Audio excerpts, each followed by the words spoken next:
Hello, everybody. Welcome back to the Uncannery. I'm Don. I'm Ron. I'm Doug. And we are here tonight to talk with you all about an interesting topic that I don't know. I think it's interesting. I don't know if you guys will think it's interesting. We'll be the judge of that, Don. I guess so. Yeah. I want to actually start by opening up the scars of your childhood, though, and ask Thank you. Yeah, of course. Were you ever punished as a child? Did you? Well, I guess the implicit question there is: did you ever do anything wrong as a child? But if you did something wrong, were you ever punished for it? Yep. Yeah, I can think of a couple punishments. My mother was famous for having a wooden spoon that she would hit us with. Ooh. And I got across the backside, and I probably got only spanked once. I don't really have that many memories of it, but my brother Kyle was getting spanked all the time, and famously one night the spoon broke. I was rearing up to ask you because that's a big moment. Yeah, It's because he was chewing on it in the afternoon. He was purposely weakening it to try to. exactly. That's why we called him Beaver Tooth Kyle. That's good. Aiden never. No, by the time my very youngest siblings were born, she had forsaken her Graduated. former tyrannical ways. Yeah. Yeah. Yeah. Douglas? Spankings. Oh yeah. I never had the spoon, but I'll never forget like hitting the age where my mom finally gave a spanking and I didn't immediately start crying and being sad. I just went, ow, and turned around and looked at her and I saw the look in her eyes. And that's when I knew this was done. she looked at me like, all right, I guess I'm not doing this anymore. But I was like, what are you doing? Yeah, I definitely got spankings. I'm trying to remember if I got my mouth washed out with soap. That was always a threat, but it never actually happened. I'm not sure if it actually happened with my brother, my older brother, maybe, but it was always a threat to wash your mouth out with soap. Yeah. But I'm thinking that I got that at least once. I did get it once too. Yeah, I have a memory of that. Yeah, but I'm wondering if I tasted soap. That's what I'm remembering because I'm like, she keeps talking about this. Let's see how bad it is. My mom has a story where she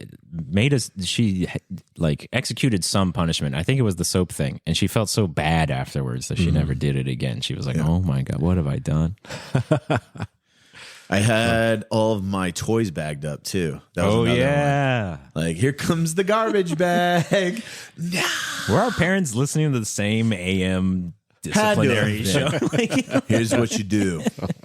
Yeah, they'd go up in the room and then you couldn't get them because they were like up high. It wasn't even in the attic. It was just like in my dad's office, which was scary. The image of the trash bag, though, like all of this is garbage. Your favorite things in life are garbage.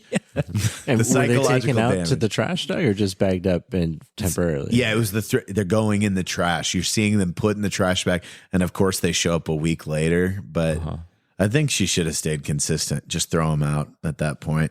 Like, we're going to reset your life. You're this bad of a kid. I think that's it. I can't really think of anything else. Got yelled at. Got all three names said. Yeah. Douglas Robert Brown. That's when you knew. I never really had detention in school. There was one time and I got like a Sunday school or something, or a Saturday school once in high school, but that was because I wouldn't rat on my friends. So I feel like that's okay. Yeah, that is okay. Why? Why did we get punished? Why did you get punished? Like, not what crime you committed. Like, you can keep that to your grave. But from a now that you're an adult, looking back on the mind of your parents, I guess, or whoever it was that was punishing you at school. Why? Why the spoon? Clearly, Why the garbage bag? We transgressed in some unforgivable way. We were threatening the very fragile fabric of the society. But why the kitchen utensil? Because it hurts. Because we were animals. Animals only speak the language of pain. Even though literally, like, the evidence has come out about the, like, isn't that true? Like, you don't rub your dog's nose in its feces or its urine because it doesn't understand that's what you're trying to do. It just goes, I won't go over in this area anymore. You're talking, if you're asking me, you're talking to the wrong person. I don't think punishment works at all, or for you. I think that it can potentially get the desired effect that somebody wants. Like you punish somebody for something and they don't engage in it, like an activity or something that they do at all anymore. But punishment always was, do you now feel remorse and have you changed your ways? And in a majority of my life experiences, I don't think it actually does. So you didn't make decisions based upon the threat of the trash bags or the threat of a spanking or the threat of, you just did what you were going to do, and if a punishment happened, it just was like an act of God that swooped in and you just survived it. If you're not going to change the behavior, but you might change your execution, right? Like you're going to find a way to maybe be sneakier or less seen next time, right? Okay. Like I feel like that's how it changed me. And I agree. I don't think I ever like stopped doing things. And that's why when you ask why, I immediately go, it's not producing the desired effect. Yeah, right. Like we're just back to, you're not engaging in the same way. Yeah, like if you're sneaky now you're just a sneaky version of that. And that's worse. That is worse. Yeah, that makes me a worse person. That's way worse. Like now I just do criminal activities from 2 a.m. to 4 a.m. because mom's asleep. That's not good. So you're saying that you would still do what you want to do, that you knew whatever authority figure didn't want you to do, you just would hide it. But did you ever make decisions about what you didn't want to do because of the threat of a punishment? I had to have. I'm sure I did. I'm sure fear made its way into my little heart as a child. My first emotion was fear. I remember fear.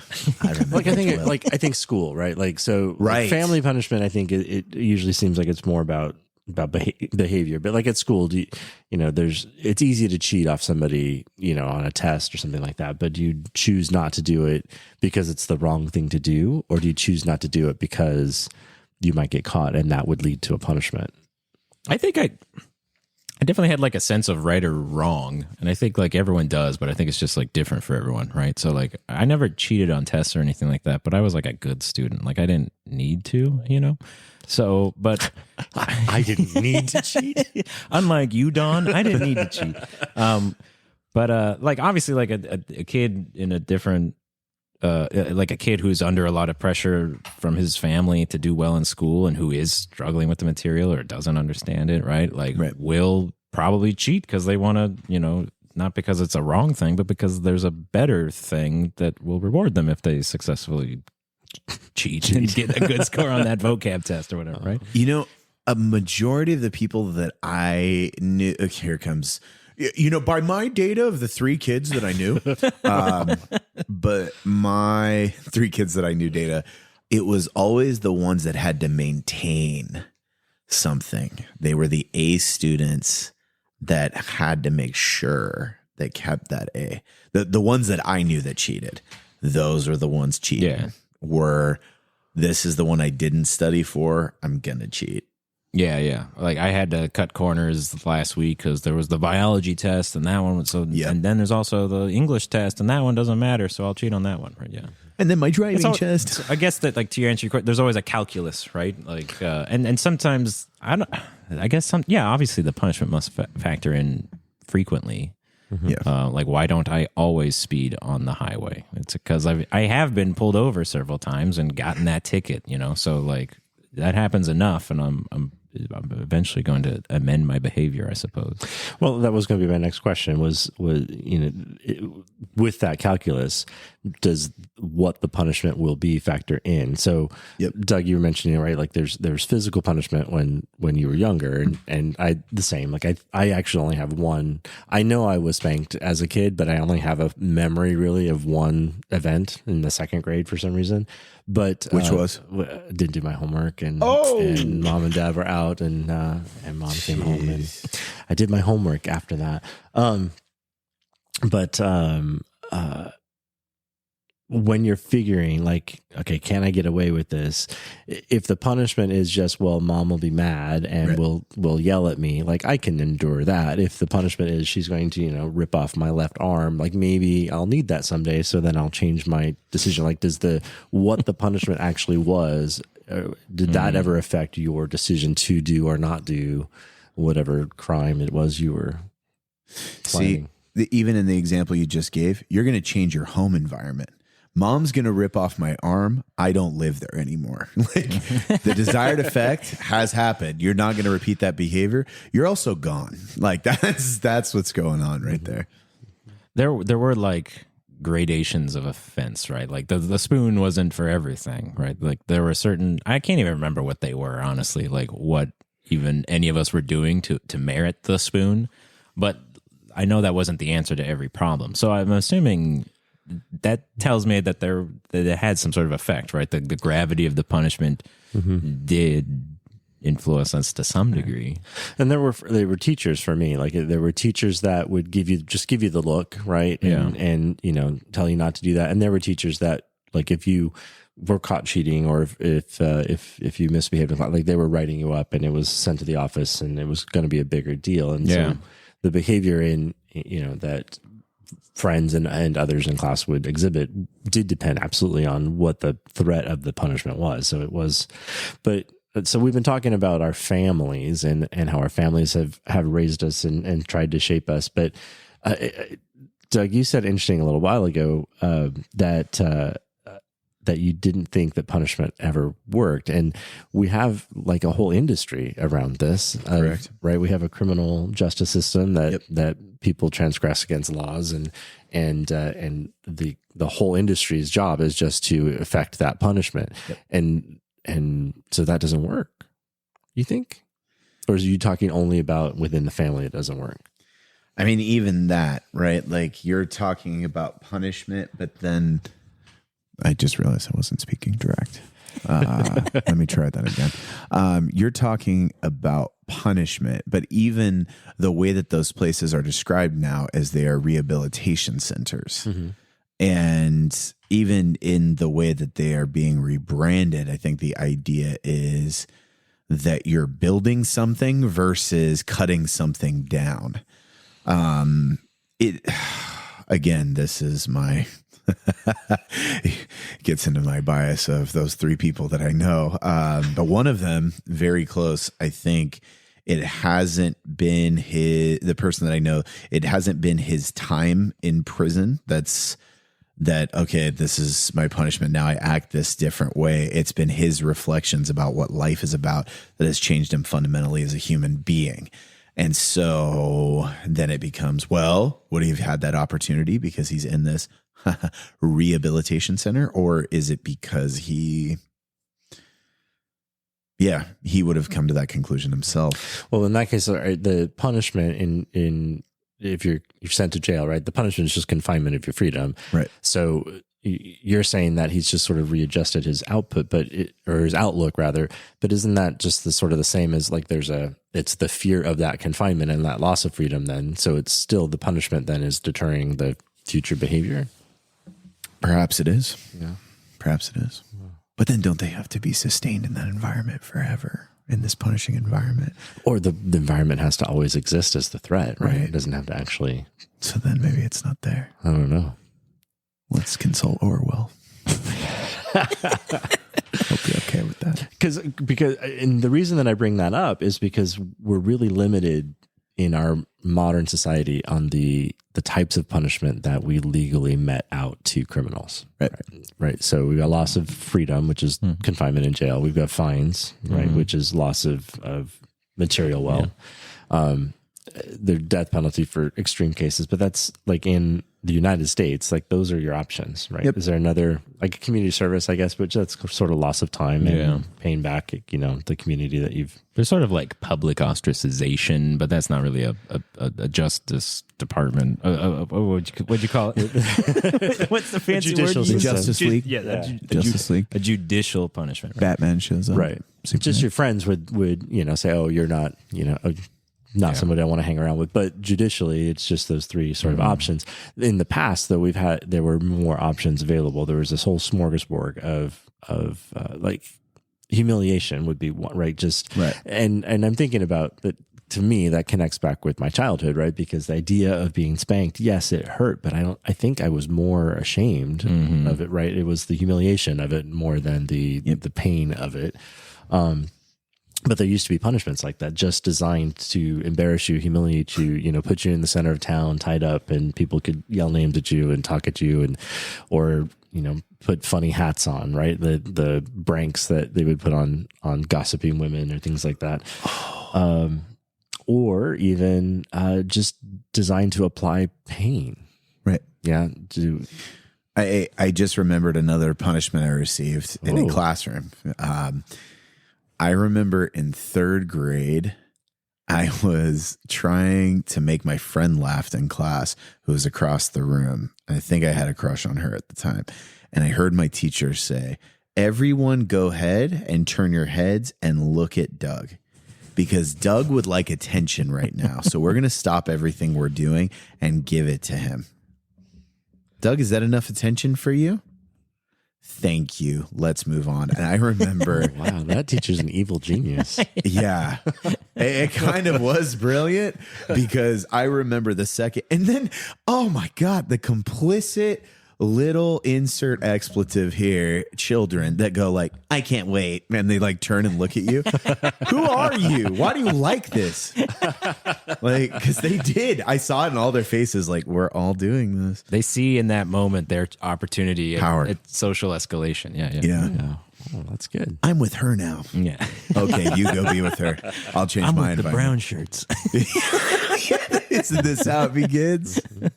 Which is exactly, what you're describing is exactly the experience of being locked in the stocks or the pillory. Like that, Right. The whole point of that is to confine you to a spot of humiliation and everyone Look to at focus you. their attention on Look at you. whatever you did.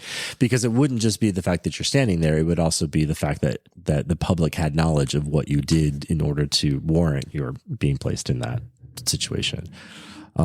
In terms of applying pain or humiliation, even they could cut off your nose, they could cut off your hand, they could cut off your ear. When it's pain and humiliation. Right. Lashing with whips and all kinds of things. The creativity that Branding, tattoo. branding for sure. And sometimes the branding was actually like incidentally the punishment. It was just a way to mark you as the criminal. So that way everyone knew. Right. But of course it hurt, but it was more about the future where everyone's going to know that you are a robber or something like that. Well, I want to take us back a little bit in history, and we're going to talk about an example of kind of a unique punishment and how it came about and what the purpose of it was and how it might I don't know, guide us today. We're going to go back about 400 years to Tudor England. All right. Yeah, all the way back to 1504. Big Tudor people. Doug, you a Tudor guy? I love a good tutor. I love a good teacher as well. Yeah. Nailed it. This one's for the teachers and the tutors. It's a little British lit pun there from Doug. That's good. Whoopsie. We're going to go back to 1504 and the very first Tudor king, Henry VII. So Henry VII takes over from Richard III about 20 years before that. But in 1504, the important thing is that Henry VII has a friend named John Fisher, who Henry VII makes the Bishop of Rochester. So he's a priest and he elevates him to this important position. Rochester is basically the entire bottom right-hand corner of England. So from London all the way southeast towards Canterbury and all that? Canterbury and all that. So Kent and Canterbury would all be kind of included there. It's a big land. It's a major appointment. It's a very important position. And that's happens in 1504 and 1509. Henry VII and his wife both die, and John Fisher, Bishop of Rochester, actually performs their funerals. Henry VIII takes over as the next king. Henry VIII is probably the most famous king. If someone were to come up to you on the street and say, "Hey, name a king of England," who are you going to name? The new one whose name I can't think of. See, that's not the right answer. Nailed Nobody it. knows. Henry VIII is going to be the name. He's the rock Henry, star yeah. king, right? That's Is He that is. what we'd call him? Yeah, he's the Jimmy Buffett of I don't know. Wasted away again, and where's my Kidsville? Copyright. Whoops. Now, what sort of things do you know about Henry VIII? What's Henry VIII famous for? Having given no warning that I was going to ask you a quiz question today, what do you know about him? Having a complex.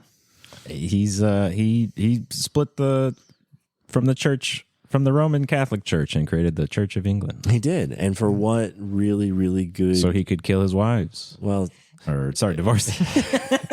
But basically, it was so he could have another wife. But yeah, he didn't start killing them till after that. But you're right. That's let's casually gloss over that. That's one of the things he's very famous for is that he has multiple wives. But in order to have those multiple wives, he had to break from the church because in the church, how many times do they usually let you get married? I think 7. No, That's what I'm trying. Oh, Ron's got a harem. He's starting. If you go to a different church each time, How would they know? Yeah, depends on how far away the I churches got 10 are. fingers. I That's right. put a ring on each one. you never asked about these, Doug? Yeah, Ron has always sported. I always thought that they were football rings. All those championships. So yeah, Henry needed to break from the church because he asked very kindly, "Hey, can I get a divorce from my first wife, Catherine of Aragon?" And the answer was no. Every time he asked his local Archbishop of Canterbury. They went to Rome. The answer was no. They had a little trial. The answer was no. Like every time he turned around, the answer was no. So his solution was, yeah, let's break from the church and we'll make our own. And that's what he's famous for. The thing that people forget is prior to doing that, he was actually a very staunch Catholic. He actually was given an award for Pope Leo X gave him the title Defender of the Faith for writing a book against Lutheranism. And about that book, like Henry was a Renaissance man, Doug, as you pointed out. He was athletic. He was, handy with the ladies. He was a musician. He wasn't a theologian. Like, how did he write a book about Lutheranism? We think that John Fisher, the Bishop of Rochester, actually was one of several people who maybe helped him with ghostwriting some of this book that he got the award for. Oh, cool. Yeah. That's how you do it. Yeah, get somebody else to do it. Just take credit being for a king, right? you got a lot to do. You got to delegate. Right. So the John Fisher and Henry, the point is that they had a lot of association and religious association. So they have the support network, I guess, right? In terms of the Catholic faith. But then we get to 1527, and this is when Henry starts to make this decision that he's got to ditch his first wife, Catherine, because he needs, in Henry's mind, he's really looking for an heir. That's the whole point. He needs a male heir. Catherine of Aragon, his wife, has had several miscarriages. They doesn't seem to be able to carry a pregnancy to term. They did have one child who lived. Of course, that's Mary. So The boy who lived. Not the boy who lived. She had the girl who lived. But They don't tell that story. but Actually, they do. so he decides he's going to try to marry Anne Boleyn, of course. And first we got to get rid of Catherine. And in order to do this, they appeal to the Pope finally, and the Pope agrees to let them have basically a trial. The trial of the marriage in England, because Henry has proposed that his wife might not have been a virgin when they got married. Yep. Oldest trick in the book. Right. Because interesting fact, again, another part of the story that people sometimes don't know is that Catherine was actually not originally engaged to Henry. Oh, Yeah. Catherine was first sent over from Spain to marry Henry's older brother, Arthur. Oh, but Arthur didn't have that crown. Arthur was cool though. See, Arthur was supposed to have the crown. He's the older brother. And that was why Princess Aragon was sent over to marry him, and did actually marry him, but he died very shortly after the marriage. And so part of this treaty with Spain, of course, was, hey, we're expecting our daughter to become the Queen of England, and your son died, so what are we going to do about this? So Henry is kind of like second choice, but he's now going to be the king. But everything was supposed to be okay because Catherine of Aragon pinky swears that they didn't consummate the marriage with Arthur. So if it's not consummated, it's not a legal marriage. So she said that she was still free to marry Arthur's brother, basically. So he's marrying his brother's widow. In 1527, right, 18 years later, Henry decides that is the reason that his wife can't have a child. Of course. Is she must not have been telling the truth about what happened with Arthur. So the Pope decides to have this trial. And they send an emissary from Rome. He kind of drags his feet getting there. Cardinal Wolsey, who is Henry's chancellor, is going to be the second judge. So there's going to be two judges in this whole case. But because the emissary from Rome is dragging his feet, the whole trial gets delayed a little bit. One of the witnesses is John Fisher, the Bishop of Rochester. So this guy that was a helper of Henry in earning his Defender of the Faith title. And he testifies that the marriage is legal. He's a supporter of Catherine. He doesn't want to see her divorced, doesn't want to see her kicked out. And that makes Henry really mad. He doesn't like it when people oppose him. Anyway, so... does this end in punishment? It does, actually. What does this have to do with me being spanked? Henry VIII liked the spanking. It just takes... It's a slow burn, so we'll get there. But what winds up happening, of course, is Catherine is... the marriage is annulled. Catherine and Mary are sent out to the country, and Henry marries Anne Boleyn. So that's kind of just the background politics of what's going on. So the next thing we need to do is we need to fast forward a little bit to 1531, February of 1531, as a matter of fact. And John Fisher, Bishop of Rochester, is living in London. He's got a house in a place called Lambeth Marsh. It's actually still there. You can go visit the Archbishop's house in a nice park there. It's on the South Bank. It's just next to the South Bank, across from the Palace of Westminster. If you were on the London Eye and threw a baseball, you would hit the bishop's house. It's like right there. 1531, February 18th, I think, Bishop is holding a dinner at his house. He's got 17 guests coming over, and his cook, a guy named Richard Roos, is preparing the meal. And one of the things that he prepares is... sources are different on this. So I'm going to give you two words. One is porridge. So oats and milk boiled together and makes like a oatmeal. Some sources say pottage, which would be like a stew.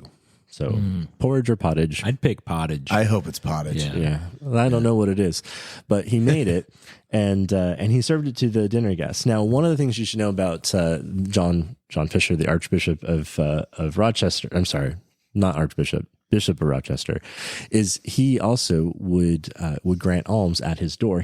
People would come and line up at the Archbishop's kitchen for food, and so some of this porridge or pottage was also served to people who came up to the streets. And the bishop had a tradition in his house as well that he personally would not eat until those people who had come to his door in the kitchen were fed. So he's a cool guy. Yeah, it seems Johnny like, Fish. Johnny Fish.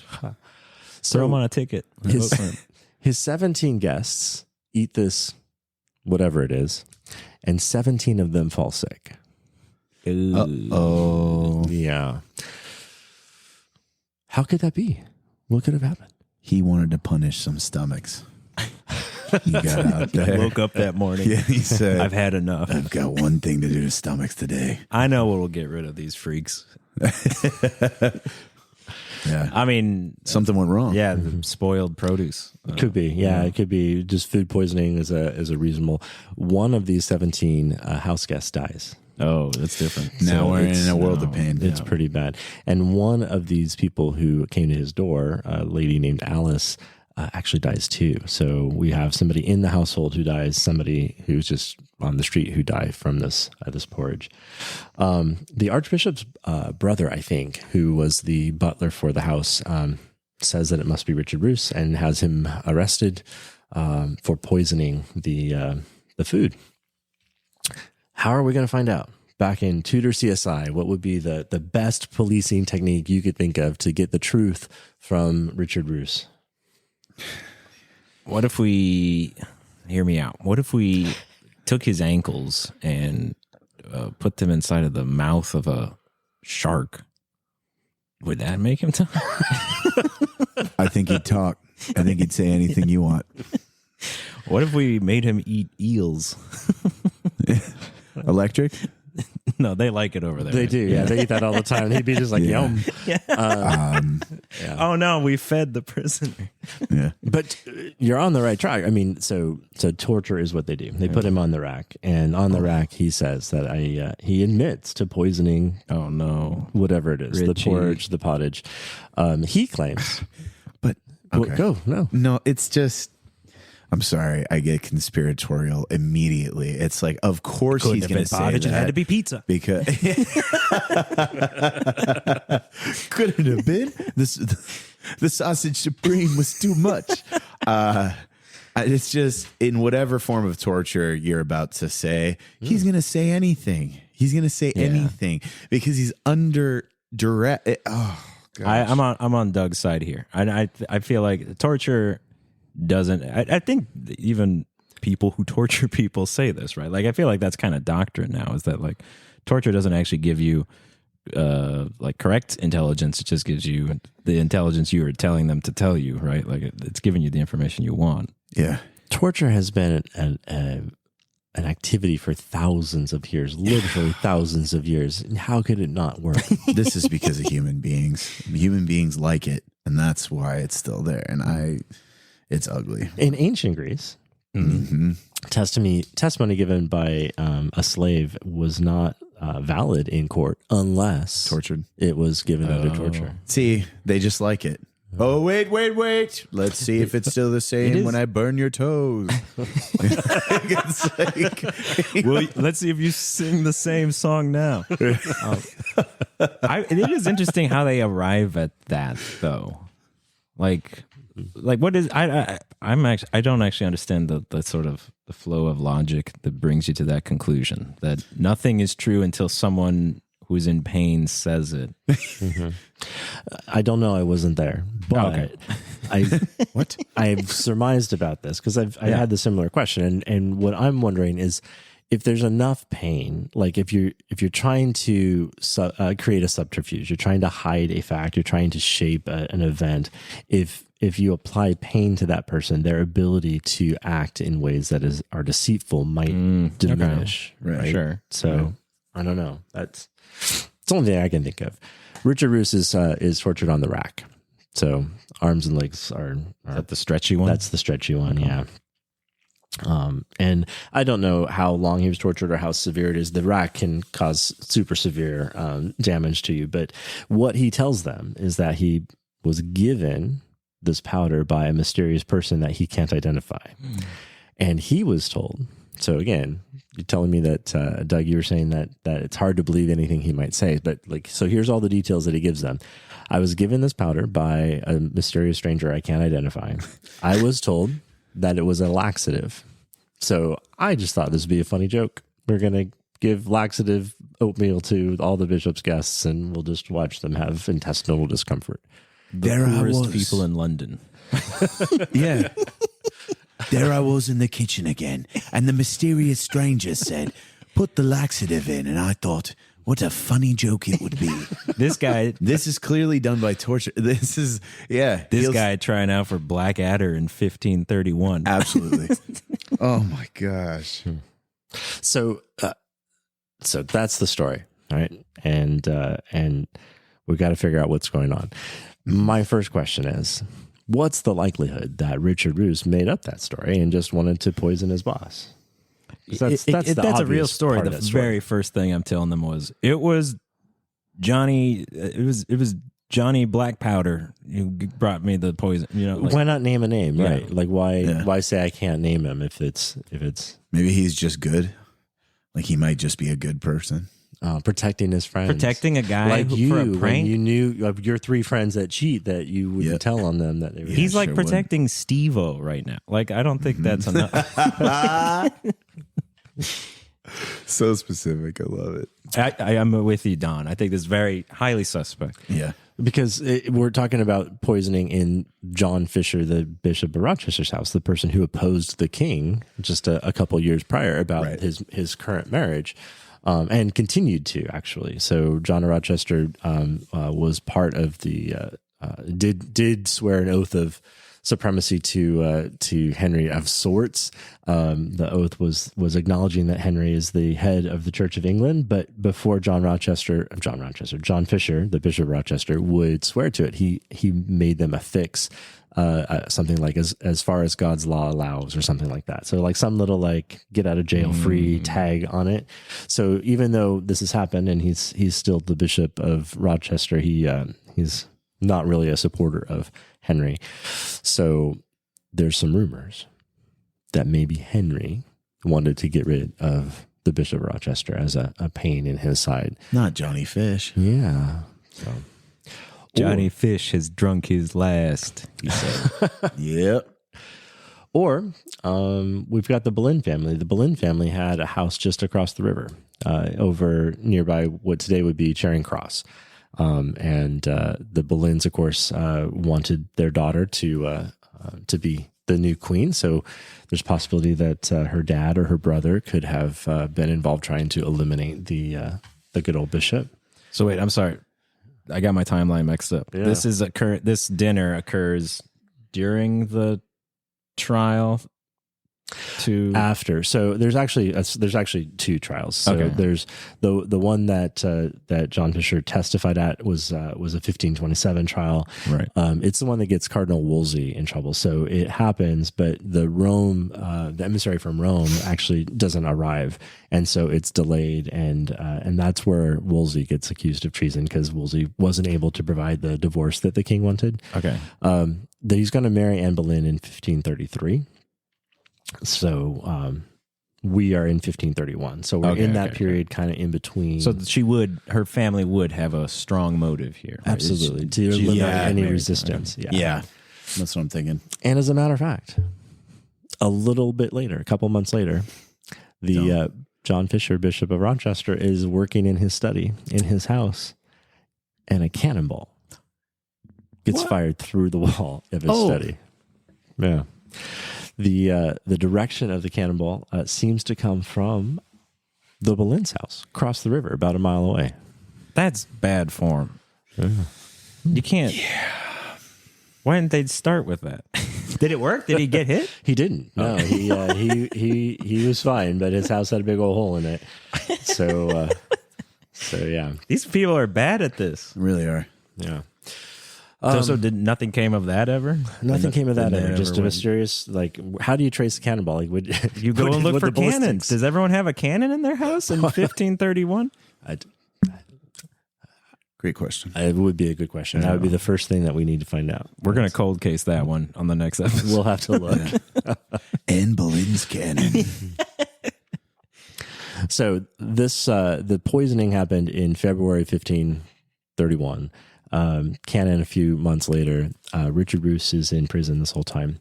In February 1532, I don't know why this took a whole year, but in February of 1532, Henry goes to Parliament and actually speaks for over an hour and a half to Parliament about the dangers of poisoning and how terrible it is. Of course he does. He actually had apparently a severe paranoia about poisoning. Why do you think it's terrible? No, what's terrible? No, it is dangerous. It's very, like he's right. It's not could be good for you. poisoned. That's true. It's not. Is this a common paranoia to have in the Middle Ages? Is poisoning like a very is a common way to kill people? Or It's not, and I think that's part of what's going on. So poisoning was not very prevalent at all, and I think one of the reasons that Henry had and this is speculation, but one of the reasons that Henry and the upper classes had so much fear of it was because it was such an easy way to slip something in. Like if you're going to, hand-to-hand combat, stab somebody, like you have to have a certain amount of strength, you have to have a certain amount of skill, stealth. But poisoning, gosh, anybody could do that, right? Yeah. So this was a big deal. And no, it was not a very prevalent way to. It was actually thought of as a coward's way of killing someone, and it was not very prevalent. Now, the reason Henry was arguing or to Parliament, We've got a new world order here, people. was because he was arguing for them to pass a bill of attainder against Richard Roos. Of course. What's a bill of attainder? It sounds like I want him. It is. It's just a law that says you're guilty of something. The attainder actually deprives you of all of your civil rights. Yeah. Because if he has admitted to the guilt first, and of course he wants this because he's the one who's messed with this. But there's a couple of things that are going on. Like, what crime has he committed? Taking powder from someone. From the mysterious powder stranger. There's no law against taking powder from someone. I definitely agree with that, and it's pure sarcasm right now. But it's like, But the powder man, he's out there. Get that powder, man. No, so you're saying there is no law he's broken, so he is asking. No, I'm asking you. Like, so he made porridge. 2 people died. What crime did he commit? He it's 3rd-degree murder. I don't know my degrees of murder because I don't murder. It's not the same as Burns, Ron. Yeah, One is Burns, one is murder. God. Good news for you: under English common law, there's no degrees of murder. That's a statutory. just murder. It's a statutory U.S. thing that we invented that other people copied, but that's a statutory thing. Common law, there's just murder. Okay. So he made murder. He made murder. Indeed. Malpractice is something I associate with doctors, but would you call it malpractice? Like the idea Betrayed of the profession of because you were supposed to be a good cook, and here you are messing it up. And other people's health is entrusted to you as a cook. There's a level of responsibility that goes along with that for sure. Punishment for murder back in 1531. probably murder. We're having ourselves a hanging. Yep. Punishment for murder is hanging. He probably would not be charged with murder, though. Right. Common law has another special term for it because he was trying to kill, it seems, John Fisher, the Bishop of Rochester, his boss. And again, class system. So we have this special category of murder. If you try to kill somebody who is in the class above you, that's not murder. Super murder. It's super murder, exactly. It's called petty treason. Oh, because you're betraying the social order. Exactly. And you could be charged with petty treason even if like a wife murdered a husband. That would be petty treason. So it's... what if a dog murdered a cat? Be careful what you say. Some of us like cats. The punishment for petty treason is being drawn to the place of execution and then hanged. So being drawn meaning like tied to a hurdle and dragged behind a horse. Adds to humiliation, adds to the public spectacle, right? Draws people to your execution. But here's what's going on: is Henry is arguing to Parliament, one, to pass this bill of attainder saying that Richard Roos is guilty of this crime, and he wants to change the crime to high treason. Why high treason? High treason normally under common law means that you have threatened the life of the king or of the king's family or of a very small group of close advisors to the king. John Fisher, the guy that is opposing the king, wouldn't be counted. Like he's not part of the king's group of advisors, so he would be outside that group. But why would Henry want poisoning to be high treason? Because he's afraid of it. Yeah, right?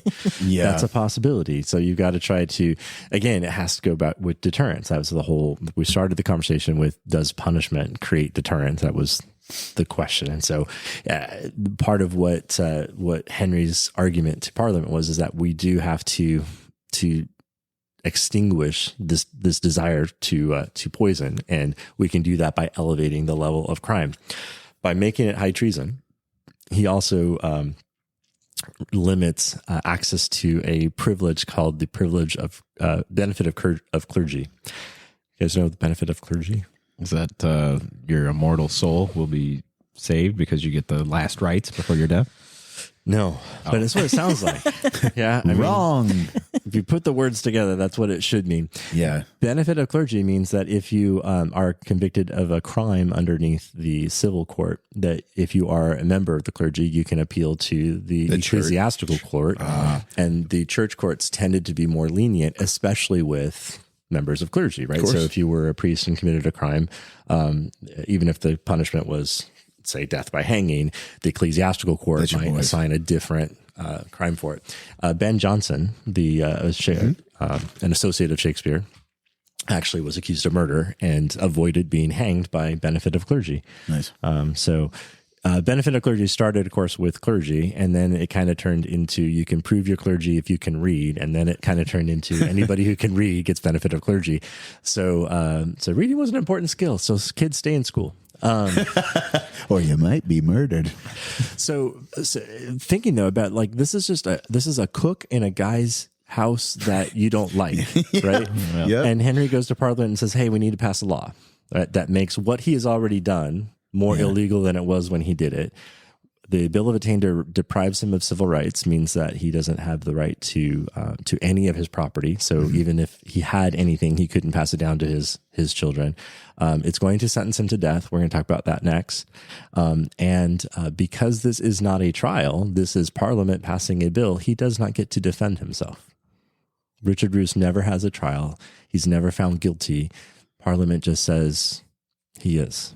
Is this the most screwed an Englishman has ever been? No. We've got other stories we can get to someday. But it does set a precedent. And it's an interesting precedent because this sort of starts a series of attainders that Henry is going to enact over the next decade. And that's a different story for another day. But Richard Roos is actually the first one that Henry passes. So this is the first time that Henry uses his power as king to get Parliament to pass a bill that says you are illegal.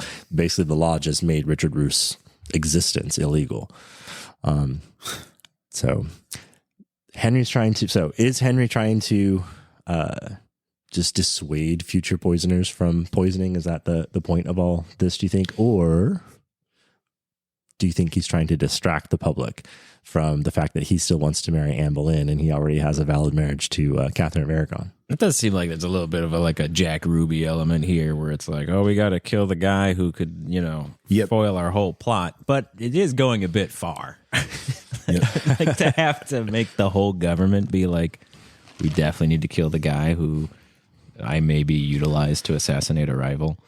Right. But maybe that's like part of the theater of it, right? Like maybe you know better than I, but how seriously or how much motivation should we ascribe to any sort of ethics that Henry VIII has, or like would he treated a potential foe with the utmost cruelty? Because my hunch says, this is the guy who I think so too. Kills his wives, right? Not all of them, but yeah, he plural though, right? He does kill more than one. That's true. The way you said that was like an apologetic. Like not all of them. That was like us talking about a few. Norwegian black metal. So the Bill of Attainder, by taking away his right to the benefit of clergy, means that the death sentence that they're going to pass on him, there's no escape from. And then Henry has Parliament add to this bill, the Bill of Attainder, that the punishment for poisoning that Richard Roos will experience, as well as all future poisoners, will be boiling to death. Cool. Wait. Did that happen before? Has it ever happened? Yeah, like is this a thing they used to do? And he's just like, hey, let's pull this one out of the book. So England doesn't have a long history of it, but the world does. Yeah. Okay.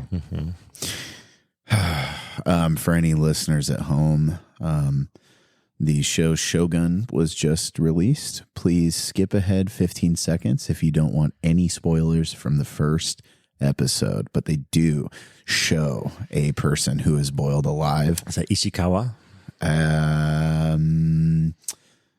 No, I don't. I don't think He's a very famous Japanese person who holds his son over his head. No, this is somebody who's on their ship that's being tortured. I think that is Welsh, I believe. And the guy, it's just so vicious. He bashes his head against the side of the boiling pot to end his life because he's in so much pain. And they show it. It's so vicious. I was like, okay, we got a new Game of Thrones here.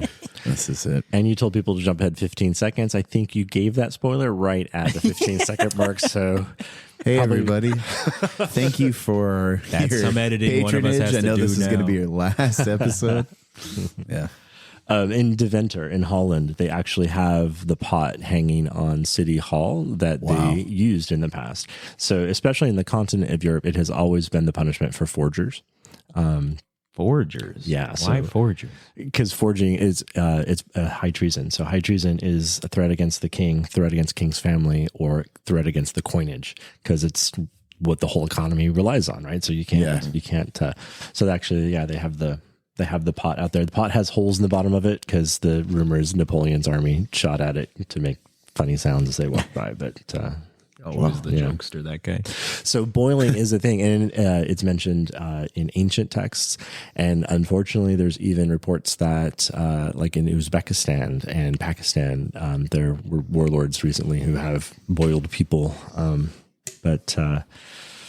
So we like torture. yeah, but that's my question: is why are we doing this to Richard Bruce? Like like the normal punishment for murder is hanging, and if it's going to be petty treason, we're going to embarrass him and then hang him. If it's going to be high treason, right, then the punishment is hanging, drawing, and quartering. So that's drawing them behind the horse. We'll hang them until they're weakened at the site, and then there's some disemboweling and unnastiness. But the point is that it's relatively quick compared to the idea of boiling someone alive. Like it's miserable. It was designed to be the worst execution they could think of. It's not something that I would wish on anybody, but it's only a few minutes until it's over. Why are we deciding to boil Richard Roos alive? Well, the follow-up question is this a public execution? Mm-hmm. All executions are public. Well, yeah. It's more fear. That's not true. That most executions are public. Okay. Then it creates more fear. Did you just see this man boiled alive in front of everyone else? You better not do anything. You better not talk to any powder men that show up. You better watch out. You better not cry. You Powderman's coming, and he's better turn him away.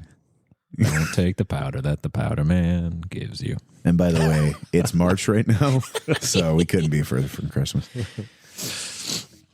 But just cause? Well, I mean, I think my mind keeps going back to this really speaks a lot to that paranoia of being poisoned, right? Like you said, right? It makes a lot of sense that, this is the classes below the ruling class that have access, who they rely upon. A couple of these guys get a funny idea. Oh, I can kill anyone I don't like, right? I can see where he would, take that threat and run with it. Mm-hmm.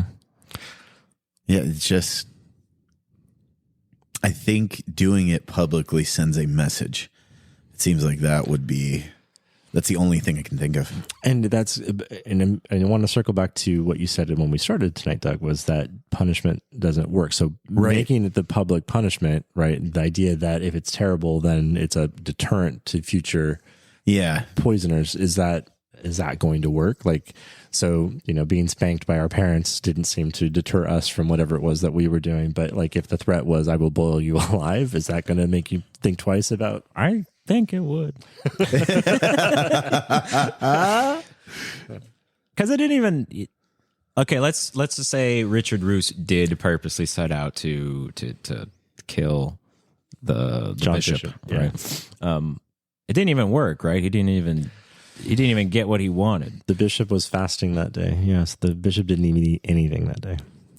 So, yeah, I would be, if I'm a guy who doesn't like the government, I'm probably not, I'm going like, oh, got to go back to the sketchbook. Poisoning ain't it. Mm-hmm. Should try cannon. Through a window, yeah. How did Richard Roos attempt to commit the crime that he is accused of? Feeding the guests. Mm-hmm. and in order to feed somebody, you have to Pottage. first. Oh, are we creative? Is that where we're going with this? Oh, there's a Yeah. poetry. Mm-hmm. In the same way that you cook this for me, I cook you. Yep. Wow. So Ugly. there's a I don't know. There's an association between the method of poisoning with the method of execution. Yep. Which is pointed out in Henry's Bill of Attainder, as well as in the ceremony, I guess, of the execution. So Richard Roos was brought to Smithfield, which is where a lot of the public executions took place back then. Smithfield is still there today. It's a big open space next to the market. We don't have a lot of information about what happened that day. To my knowledge, there was only one other boiling that took place in England about 4 years later, but it didn't take place in London. So it still was not a common thing. And this law that made poisoning punishable by boiling was rescinded by Henry's son in 1547. So it was only the law for about 16 years. So we don't know a lot about what happened. We've got one account that was written a few years after it happened, and we have a chronicle of a group of friars that was present in London. It has one paragraph on it, and it says that he was wrapped up in chains and hung from a gibbet, so some kind of a crane type device, and that he was lowered into the water at least 3 times. And that it took about 2 hours for his death to happen. No. So trying to piece all of those together and trying to figure out like what would that actually look like, because they're talking about boiling in other places, right? There's a couple of options. We're going to be creative, right? How are we going to boil someone alive? You can do the frog in the pot version, right? Where you put the cold water in, you put the person in, and then you just let the fire go. It seems like that's not what Richard Roos experienced, that he had a boiling pot to start with. But the dipping in and out of the water at least 3 times, because they had him gibbeted, seems to sort of be what extends the event for at least 2 hours. So that's fun. Yeah. Have you ever burnt yourself with hot water? Yeah. They just turned up the water temperature in my apartment, and now if you turn up the heat a little bit, I've scalded myself 7 times this week. So I kind of know where he's coming from. I took a hot shower. This guy knows. Yeah. How long does it take to someone to die of being very hot in water? It takes a little time, and we actually, it's odd that we know a little bit about this. Like, why do we know this?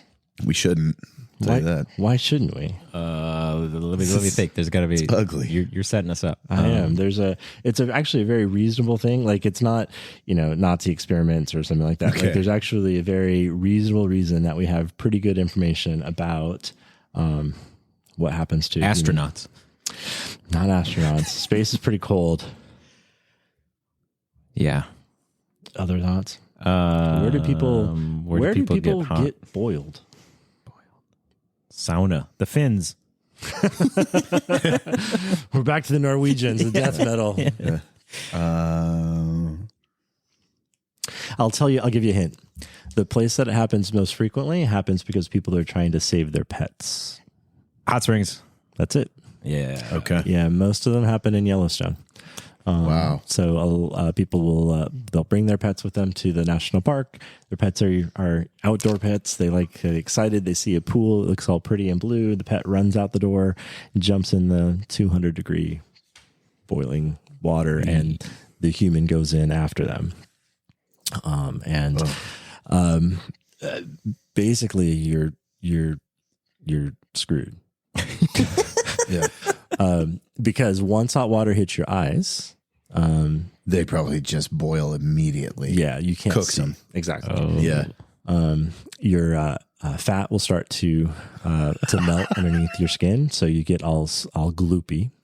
Folks, I'm not laughing because this is funny. It's just so scientific the way he's describing it. When people have then recovered from these accidents, they can't they can't take off their clothing. Like they have trouble accessing the person because of their clothing, because it literally kind of melts together. Like not that the clothing has melted, but that the flesh underneath it has become so soupy and goopy. Like if you take off someone's shoe, you take off their foot with it. Like it just sort of it ungloves and slips out. Instantly thinking of Dante's Peak, like the grandma. Another spoiler, but that one is a little bit. It's been 30 years, so I think we're okay. The other thing that researchers or writers about these accidents point out is that the likelihood that you remain conscious the whole time is actually pretty high. You think about great shock to your body, and obviously temperature is going to be a huge shock. Your body's going to try to regulate that temperature difference, and things are going to swell and things are going to turn red, and but when people have been rescued from these situations, they are aware of what happened. They are aware enough to say, like, how bad is it? So what they're concluding from that is that there's no like shock amnesia that sort of blocks out what's happening to you. And you might smell yourself. Because literally what's happening to you is that you are cooking. Right. And apparently the smell of cooking flesh, human flesh, is either sweet or musky. So you'll find out which category you fall into. Ron, you've been in the shower a few times this week. What have you found out? I'm definitely a musky guy.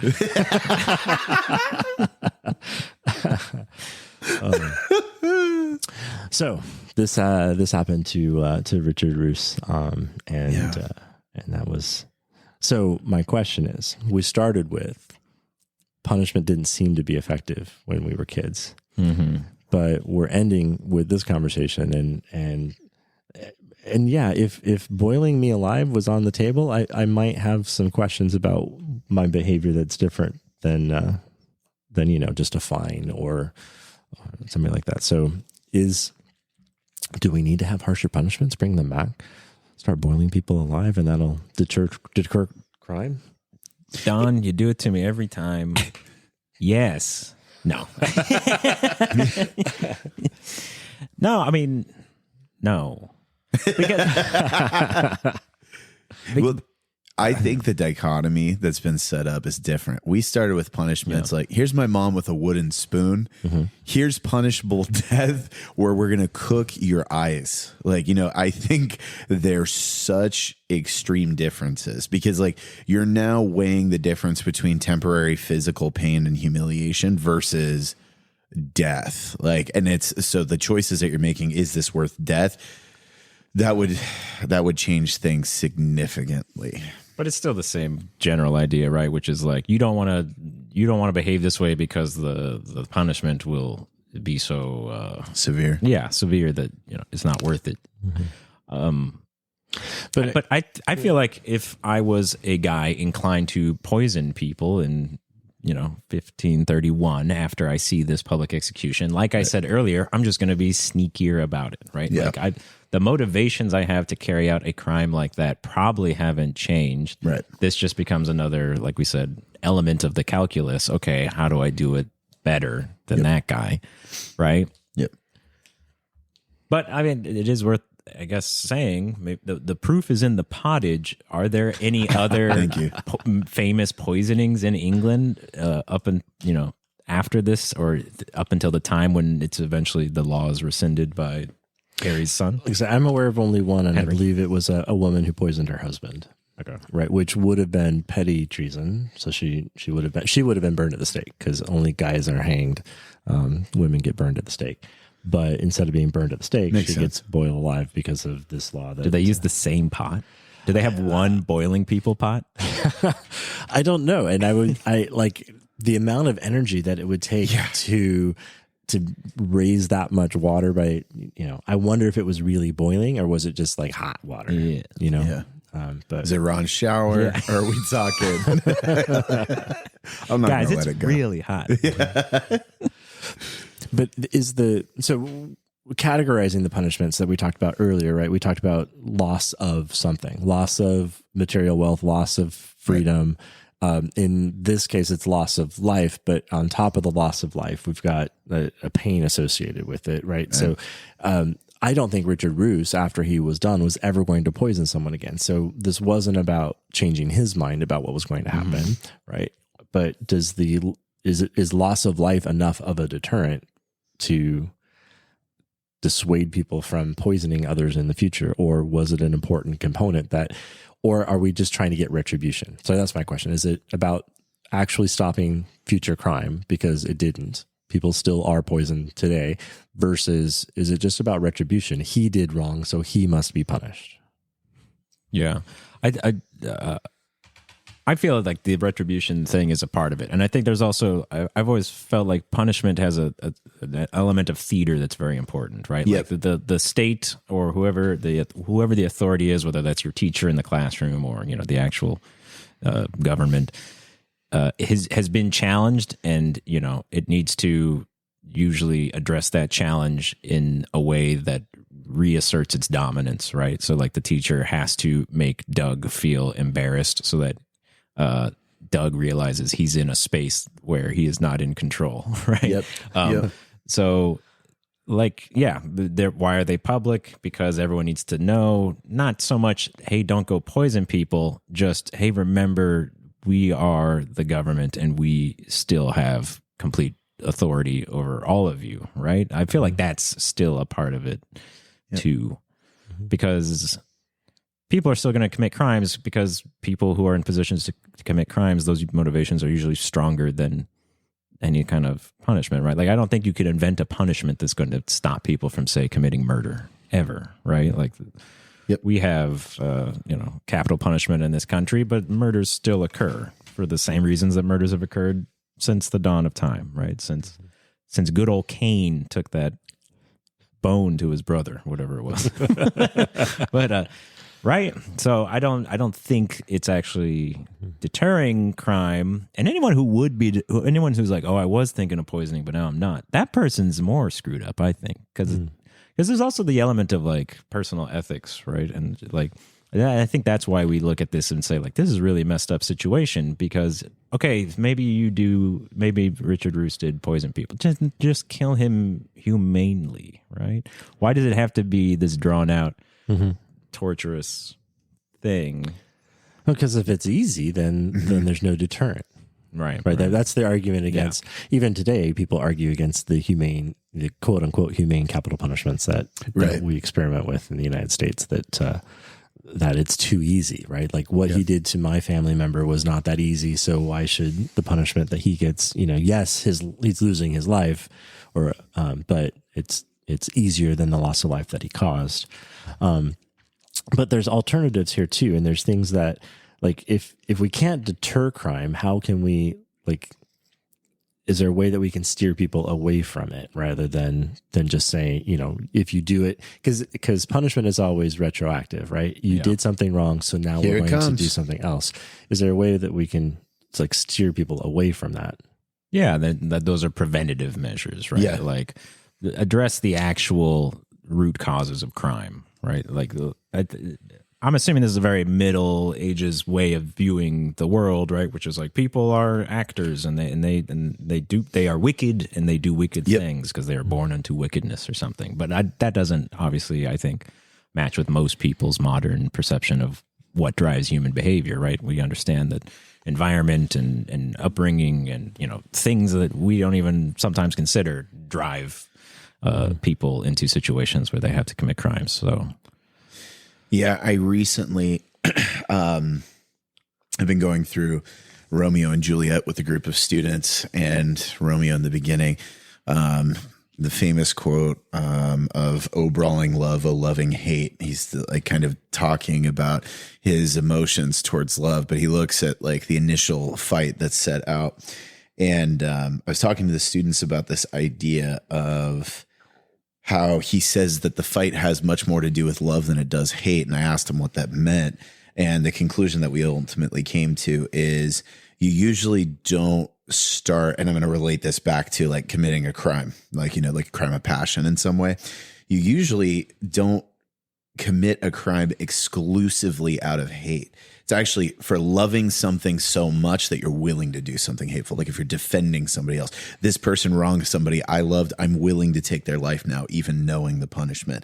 This has happened. I've been wronged this many times, and my ego that I love so much has been injured so that I'm willing to do this. And so if we're thinking about this in terms of preventative measures, yeah, it's more of a perception thing of like, we shouldn't have to be beings that have to experience the slap on the hand, metaphorically or literally, in order to do those things. But I think that we do because we get caught up in these things that we are more attached to than the consequences of what our actions are. And that idea of defending against something like that even comes into play when we think about who responds to these situations, right? Right. If there's a domestic abuse thing happening or a disagreement happening between a husband and wife, and cops show up and they've got guns and they've got flashing lights, none of that de-escalates the situation. Nope. It provides an environment where more violence is likely to occur. So that's correct. All right. Well, there we go. I'm glad we solved that. Yeah. Check that box. Yeah. If we could figure it out, I'm sure all of the leaders around the world will also. Yeah, elected representatives. They'll get right on that after they pass the TikTok ban. Yeah, that's right. And that being said, if we got any good plumbers out there, obviously I've been shouting out Ron Shower a lot, so just let us know if you're in the area. Please send me an email. What centigrade should my shower water be at? We want pressure. Start incurring undue health effects. That's right. All right. Well, thank you, everybody, for joining us at the Uncannery. We will see you next time. Thank you so much, Don. Hey, that was interesting, Don. You did good. Well, thanks. I appreciate that. Thank you.